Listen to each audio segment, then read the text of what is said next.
Welcome back to Cosmo Ill Live, the Truth Hour, streaming globally on Spotify. I'm your host, Cosmo Ill. Today we are stripping away the modern layers of history to uncover a profound hidden connection between what we wear on our heads and ancient Moorish and tribal identity. Now, if I say the word Fez, you probably picture the iconic, bright, fire red felt with the long black tassel swinging from the center. It's synonymous with Moors, urban sophistication and traditional elegance, nationality and identity. But what if I told you that this famous fez owes its entire design, its spiritual meaning, and its shape to an ancient tradition? This ancient tradition was practiced in Kemet, or ancient Egypt, and was inherited by Moorish tribal traditions and other indigenous traditions which spread through Africa all the way to Asia.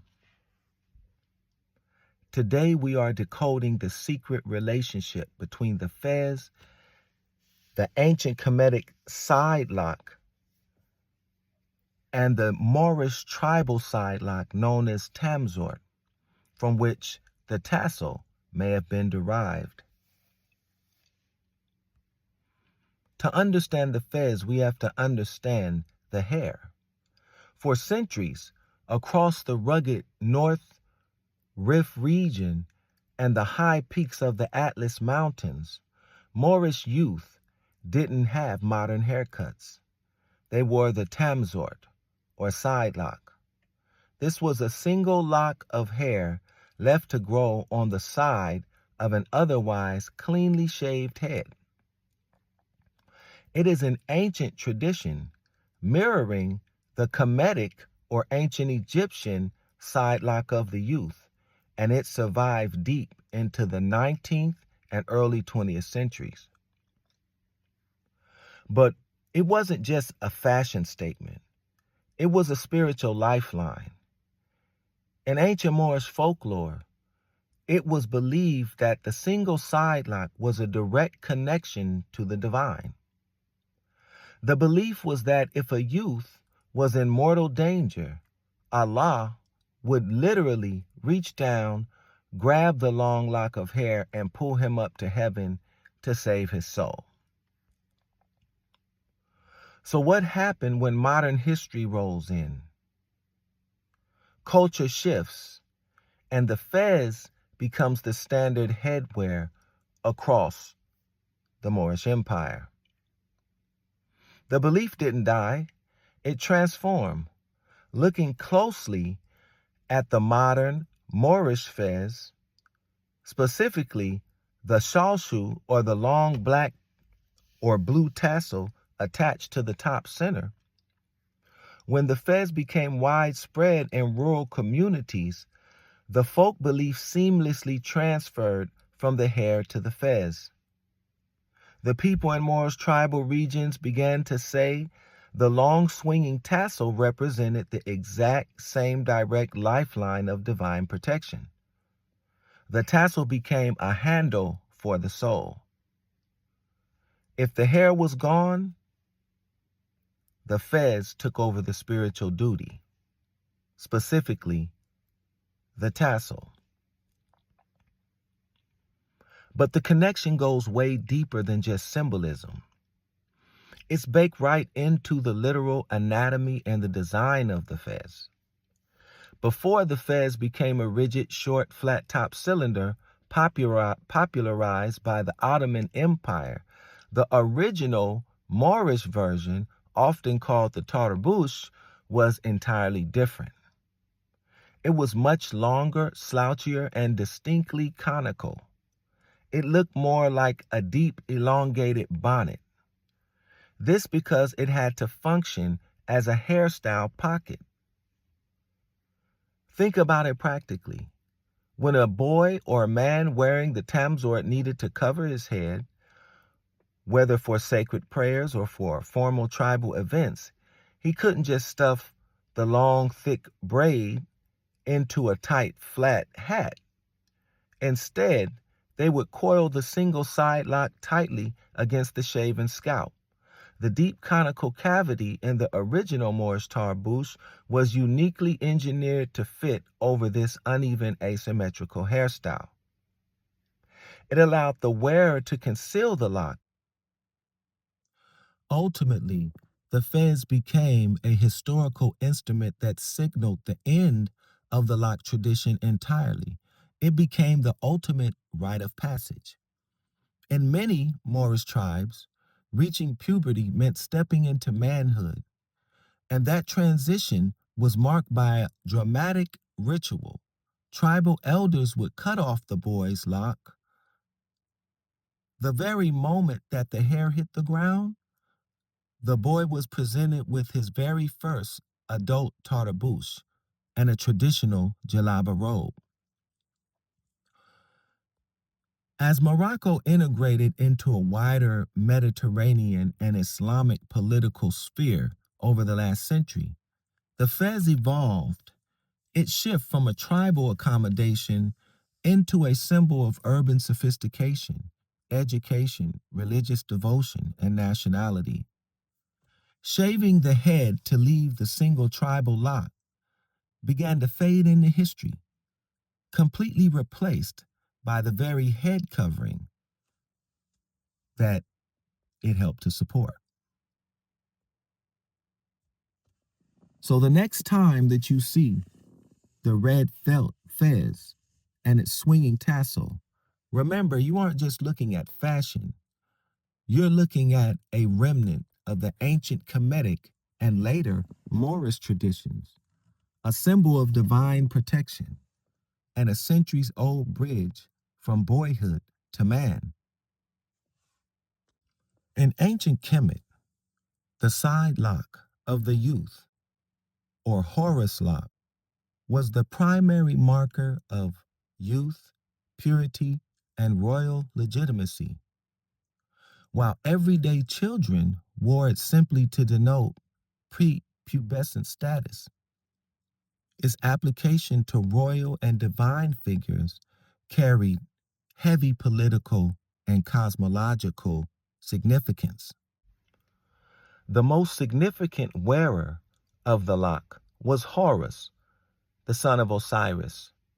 By shaving the prince's head and leaving only a single braided side lock, the pharaoh visually declared that his son was the legitimate heir to the throne, directly under the protection and patronage. The side lock was intrinsically tied to the moon and cycle renewal. Khonshu, the moon force, wore the lock to represent the crescent moon. As the crescent grows into a full moon, the side lock symbolized a soul's journey towards spiritual maturity and eventually resurrection in the afterlife. The symbolism also extended past childhood into priesthood. Adult priests performing sacred opening of the mouth or funerary rituals wore a stylized plated side lock along with the panther skin. In this context, the lock transformed the priest into a symbolic eldest son, giving him the divine authority to usher the deceased king's soul into eternity. The elongated shape of the original Moorish tarbouch belongs to a 5,000-year-old lineage, perhaps older, of the Mediterranean and Near Eastern sacred headwear. Across ancient Sumer and Egypt, the cone shape was consistently engineered to bridge the gap between earth and the heavens. In ancient Mesopotamia, the height and taper of the headdress explicitly denoted the proximity to the Most High. Archaeological excavations, like those of Leonard Woolley, unearthed complex fez-shaped and tiered with gold headpieces adorned with lapis lazuli and carnelian. These tall taper shapes were worn exclusively by kings, queens, and high-ranking temple attendants. In Sumerian cosmology, vertically equaled divinity. The pointed cap operated as a visual axis mundi, signaling that the wearer possessed the sacred astronomical knowledge and spiritual authority necessary to channel celestial energy down to earth. While Egyptian pharaohs wore the tall, white, conical, hedge crown to symbolize dominion over Upper Egypt, everyday elites and laborers utilize physical, conical style hats in ritual spaces. For over a century, scholars debated whether the pointed or conical head cones seen in the Egyptian tombs were merely symbolic. In 2019, archaeologists working at the Armana discovered the first physical remains of one of these type of fezzes inside the local cemeteries. Because they are frequently depicted alongside of Hathor, scholars link the conical shape directly to themes of rebirth, creation, and spiritual manifestation. Whether serving as a pocket for ancient tribal locks in the Rift Mountains and across Africa unto Asia, a reservoir for sacred beeswax in Kemet, or a marker of royal lineage in summer, the fez has always been humanity's preferred uniform for the sacred. The historical record and anthropological studies confirm that the Tamzourt side lock tradition was worn across all so-called racial and ethnic demographics in Northwest Africa, which historically included the Moors, sub-Saharan African lineages, and darker-skinned Moorish Amazigh tribes. But because the term Moor historically also functioned as a broad catch-all used later to include Muslim inhabitants of Northwest Africa, Spain, or the Sahara, it encompassed a highly diverse, multiracial population ranging from fair-skinned Mediterraneans to dark-skinned sub-Saharan groups. The physical expression of the hairstyle across the diverse Moorish populations was documented through several historical touchpoints. The Himba tribe does not receive a fez, as the fez is highly specific. However, the Himba have a striking cultural parallel.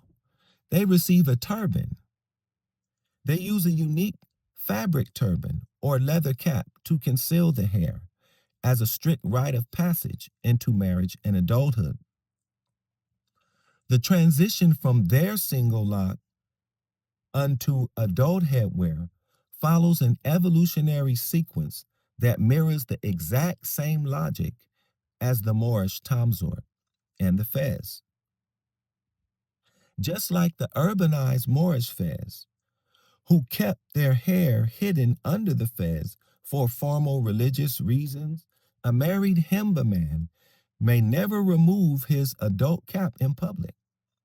He keeps his hair concealed underneath it continuously, only removing it during severe mourning periods, such as a funeral for a wife. While the fez looks different, anthropological ritual is identical. You start childhood with a clean-shaven head and a single side lock. The side lock openly advertises your youth status or royal or priestly status to the tribe. Reaching adult status requires you to radically alter that hairstyle and permanently transition into an adult head covering. Both the Sulak or Bontoc Fez of the Philippines and the Surat Tapi of Sri Lanka perfectly mirror the exact architectural and anthropological concepts. While they evolved in completely different corners of the world, they both function precisely like the early Moorish tarbouch. They are anatomical pockets designed to accommodate specific hairstyles and serve as visual public indicators of an individual's societal status or marital status. Out of roughly 3,000 distinct tribes and ethnic groups in Africa, this specific structural pairing, a clean-shaven youth, left with a single sacred lock, which is forcibly cut away at puberty and replaced by an adult fez or turban or skin cap, is highly exclusive. It represents a precise Pan-African, if you will, ritualistic blueprint. The East African cluster, Maasai, Samburu, and Turkana, all practice a mirroring ritual. The Wodabe or the Mboro Fulani, the Afar and the Amoro, the Yoruba, Mandinka, and Fan, all have this same particular structure and ritual of passing from youth to manhood. Thank you for tuning in to another edition of the Truth Hour. Until next time, keep your head up, stay grounded, infinite peace and love.